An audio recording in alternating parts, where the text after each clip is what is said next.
ano-anong karamdaman. Kaya naman ang iba, nagtatrabaho, nanay mo, sina. sa mga Kunan mo na, dali. tulad ni Aling Quintina. Pag hindi ako nag-aalaga ng ako, nag-aahente ako ng memorial park. Kung minsan nga lang, inaatake siya ng rayuma. Kaya naman pati pag-aalaga sa kanyang mga apo, hindi daw niya magagawa. Kasi hindi ko siya pwedeng kargayan kung nandun ako sa time na may nantod ko. Kasi baka mabagsak siya. Ang rayuma ay kondisyon kung saan ang gatil ay luminipis, kasabay ng pamamaga at pangangapal ng sapin ng kasukasuan.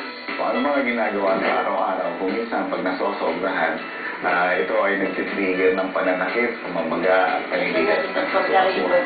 Number 2 is exposure sa mga malamig.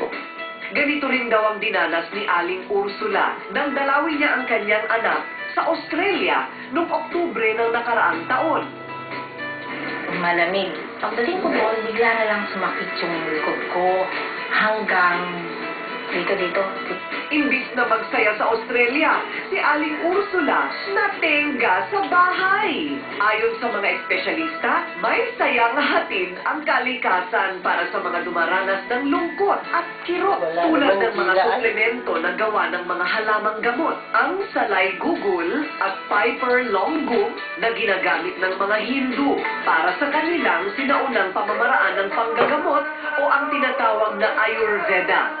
It's a good alternative dahil nga hindi tayo pwede uminom ng pangmatagalan na conventional anti-arthritic drug.